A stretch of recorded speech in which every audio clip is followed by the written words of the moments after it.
Hello there, this week you join me on a slightly damp day answering some of your gardeners' questions that have been sent in to gardenersworld.com. So let's get on with it.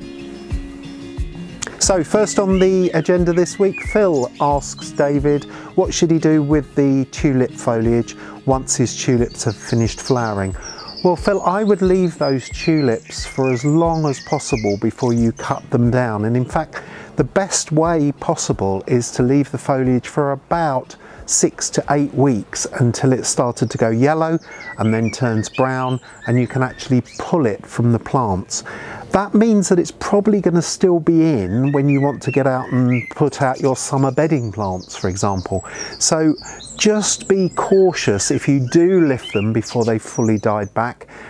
Make sure that they're yellow, those leaves, and then when you do lift them very carefully and then lay them into trays, wooden trays or cardboard trays, perhaps filled with some sawdust if you've got any, otherwise just leave them empty. Knock the worst of the soil off and then leave them like that in a cool, dark place to get dry, ready for replanting in about September later this year. Sarah's sent in a picture of some damage on her viburnum tinus to me, and she says, what's causing this damage? So Sarah, this looks like prime viburnum beetle damage. The larvae at this time of year are chomping their way through the leaves and gradually turning them into like skeletons really of leaves, and if you leave those bugs in place, those grubs in place, then they'll gradually denude the whole plant of foliage, and in really bad cases you can find the whole shrub completely skeletonized. So the key thing is, while the damage is quite limited as it is in this picture, is to go through the shrub and try and find as many of the grubs as possible, take them off and dispatch them in the usual way, often by putting them on the bird table or if necessary squidging them. This means that they won't then turn into the adult beetles that will then mate and produce another generation of offspring that can cause even more damage. So you need to try and nip this one in the bud. Chemically, you can treat with a systemic insecticide. Treat the plant with a systemic insecticide really early in the spring.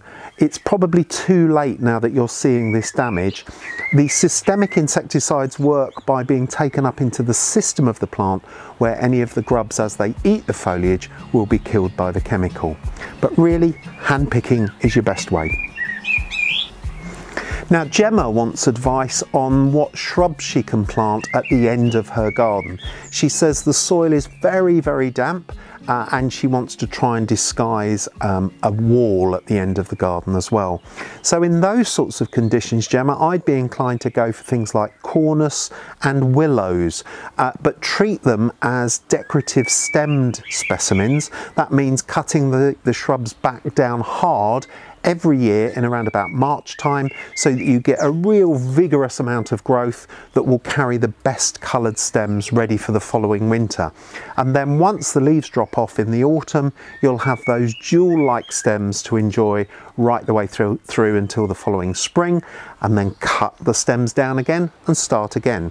So I would suggest things like Cornus midwinter fire, Cornus alba stolonifera, Cornus alba, and also some of the decorative stemmed willows. Salix alba chermazina is probably the best one.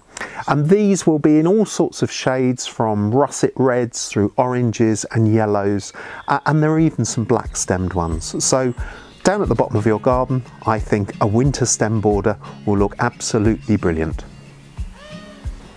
Sue's been in touch and she says, can the weed seeds that have been under a weed suppressing membrane for some time, can they begin to germinate if they're uncovered?